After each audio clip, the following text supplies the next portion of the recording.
നമ്മുടെ ദേശത്ത്, നമ്മുടെ രാജ്യത്ത് ഒരു ഇലക്ഷനെ നേരിടുന്ന ഒരു സ്ഥാനാർത്ഥി ഒരുപാട് ബുദ്ധിമുട്ടുകൾ അനുഭവിക്കുന്നുണ്ട്. പക്ഷേ ഇദ്ദേഹത്തിൻ്റെ അനുഭവം നിങ്ങളെ നല്ല രീതിയിലേക്ക് നയിക്കും. കാരണം ഇങ്ങനെയാണ് ഒരു ഇലക്ഷൻ നേരിടേണ്ടത്. അവനാണ് യഥാർത്ഥമായി നിൽക്കുന്ന ഒരു സ്ഥാനാർത്ഥി എന്ന് നമുക്ക് പറയേണ്ടി വരും. അങ്ങനെ നിൽക്കുമ്പോൾ നമുക്ക് ഒരുപാട് ബുദ്ധിമുട്ടുകൾ ഒഴിവാക്കി ശാന്തമായി ആളുകളുടെ അടുത്ത് ചെന്ന് സംസാരിച്ച് വോട്ട് കരസ്ഥമാക്കി വിജയിക്കാൻ സാധിക്കും. ഇനി വിജയിച്ചില്ലെങ്കിലും സന്തോഷക്കുറവില്ല, നഷ്ടങ്ങളില്ല. അപ്പോൾ ഇങ്ങനെയായിരിക്കണം നമ്മളെ രാജ്യത്ത് ഇലക്ഷൻ നേടേണ്ടത്. അത് വലിയൊരു ഗുണമായിരിക്കും. അതുകൊണ്ട് എത്രയോ സാമ്പത്തികമായ പ്രശ്നങ്ങളാണ് നമ്മൾ നേരിടുന്നത്, എത്രയോ പൈസകളാണ് അനാവശ്യമായി ചിലവാക്കുന്നത്. അതൊക്കെ ഒഴിവാക്കി ഇങ്ങനെയായിരിക്കണം. ഇദ്ദേഹത്തിൻ്റെ ആ ഒരു അനുഭവം, ഇദ്ദേഹത്തിൻ്റെ ജയം ഒക്കെ നിങ്ങളൊന്ന് കണ്ടു പഠിച്ചു കഴിഞ്ഞാൽ ഒരിടത്ത് പോലും ഒട്ടിച്ചില്ല, ഒരിടത്ത് പോലും ഒട്ടിച്ചിട്ടില്ല, ഒരു ഫ്ലെക്സ് പോലും അടിച്ചില്ല, ഒരു ഫ്ലെക്സ് പോലും അടിച്ചിട്ടില്ല, ഒരു പോസ്റ്റർ പോലും അടിച്ചില്ല, ഒരു പോസ്റ്ററും അടിച്ചിട്ടില്ല, ഒരു പരസ്യ പ്രചരണവും ഉണ്ടായിരുന്നില്ല. ഇവിടുത്തെ ഒരു വാർഡ് മെമ്പറാണ്. ഈ മെമ്പർക്ക് ഈ വാർഡിൽ മത്സരിക്കാൻ ചെലവായത് വെറും 3800 രൂപ മാത്രമാണ്. ഒരു പോസ്റ്ററും ഇല്ല, ഒരു ചുവരെഴുത്തും ഇല്ല, ഫ്ലെക്സും ഇല്ല. ഞാൻ തോൽക്കുന്ന ഒരാളായതുകൊണ്ടാണ് പോസ്റ്റർ അടിക്കാൻ, പോസ്റ്ററും ഫ്ലെക്സും അടിക്കാത്തത്. നമസ്കാരം. എല്ലാ രാഷ്ട്രീയ പാർട്ടിക്കാരും കണ്ടു പഠിക്കേണ്ട ഒരു യുവ നേതാവാണ് ഇത് കേട്ടോ. പറഞ്ഞ ആരും വിശ്വസിക്കത്തില്ല. ഇത് സ്ഥലം എന്ന് പറഞ്ഞാൽ കൊല്ലം ജില്ലയിലെ കടക്കൽ കുമ്മിൾ എന്ന് പറഞ്ഞൊരു സ്ഥലമാണ് കേട്ടോ. ഒരു പോസ്റ്ററും ഇല്ല, ഒരു ചുവരെഴുത്തും ഇല്ല, ഫ്ലെക്സും ഇല്ല. വെറും 800 രൂപ മാത്രമാണ് അഭ്യർത്ഥന അടിക്കാൻ ചെലവായത്. ബാക്കി 3000 രൂപ കൂടെ വന്നവർക്ക് വെള്ളം കുടിക്കാനൊക്കെ വേണ്ടി ചെലവായത്. അന്ന് ആലോചിച്ചേക്ക്, 10-15 ലക്ഷം രൂപ വരെയൊക്കെ ഒരു വാർഡിൽ വിജയിക്കാൻ സ്ഥാനാർത്ഥികൾ ചെലവാക്കുമ്പോഴാണ് വെറും 3800 രൂപ കൊണ്ട് ഈ സ്ഥാനാർത്ഥി വിജയിച്ചത് കേട്ടോ. ജനങ്ങളുടെ മനസ്സിലാണ് നമുക്ക് സ്ഥാനം വേണ്ടത്, അല്ലാതെ ചുവരുകളിലോ ഫ്ലെക്സുകളിലോ അല്ല എന്ന് തെളിയിച്ച ഒരു ചെറുപ്പക്കാരൻ കൂടിയാണ്. അദ്ദേഹത്തിൻ്റെ പേര് കുമ്മിൾ ഷമീർ എന്നാണ്. 2ാമത്തെ തവണയാണ് ഇവിടെ വാർഡ് മെമ്പർ ആകുന്നത്.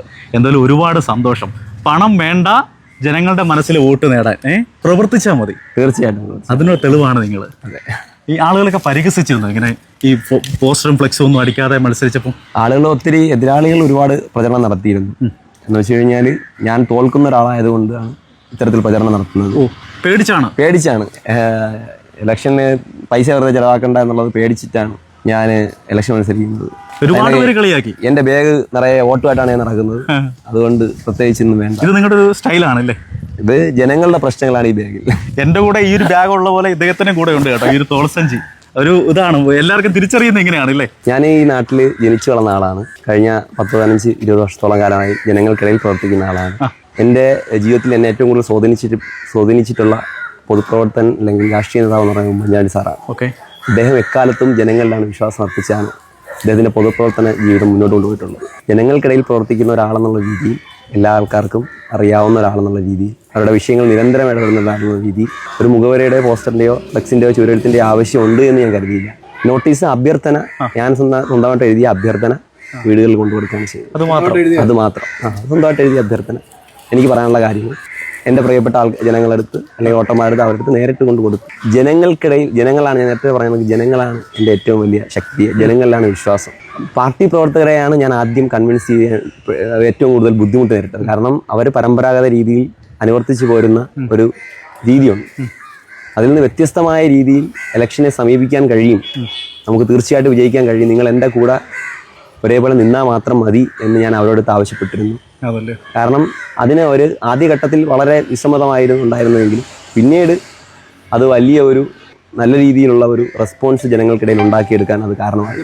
അതുപോലെ വോട്ട് ചോദിക്കാൻ പോയിരുന്നു ആദ്യ സമയത്ത് ഞാൻ ഒറ്റയ്ക്കാണ് പോയത്. ഒരാളായിട്ട് ഒറ്റയ്ക്കാണ് ഞാൻ പോയത്. ഞങ്ങളുടെ പാർട്ടി തീരുമാനം അനുസരിച്ചിട്ടാണ് പോയത്. ഞാൻ മത്സരിക്കുന്ന കാര്യം പറയാൻ വേണ്ടിയിട്ട് മാത്രം പോയി. 2ാമത് സ്ലിപ്പ് കൊടുക്കാൻ വേണ്ടി മാത്രമേ ഞാൻ എൻ്റെ വാർഡിൽ സമയം ചെലവഴിച്ചിട്ടുള്ളൂ. ജനങ്ങൾക്ക് വേണ്ടി പ്രവർത്തിച്ചാൽ ജനങ്ങൾ തീർച്ചയായിട്ടും കൂടെ ഉണ്ടാകും എന്നുള്ളതാണ് ഇത്രയും കാലത്തെ എൻ്റെ പൊതുപ്രവർത്തന ജീവിതത്തിലൂടെ എനിക്ക് സ്വായത്തമായ അല്ലെങ്കിൽ എനിക്ക് എൻ്റെ അനുഭവം എന്നാണ്.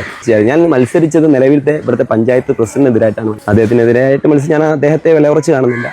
പക്ഷെ എനിക്ക് ജനങ്ങൾ നൽകിയ അംഗീകാരം എന്ന് പറയുന്നത് 305 വോട്ടുകളുടെ വലിയൊരു ഭൂരിപക്ഷമാണ് എനിക്ക് നൽകി. ജനങ്ങളോടൊപ്പം ചേർന്ന് പ്രവർത്തിച്ചാൽ ജനങ്ങൾ ഉറപ്പായിട്ടും കൂടെ ഉണ്ടാകും എന്നുള്ളതാണ്. ഇത് നൽകിയ ആത്മവിശ്വാസം വളരെ വലിയ ഉത്തരവാദിത്വം കൂടിയാണ്.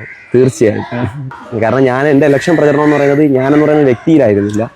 ഞാൻ മത്സരിച്ച് ജയിച്ചത് കൊണ്ട് പഞ്ചായത്ത് നമുക്ക് ലഭിക്കില്ല.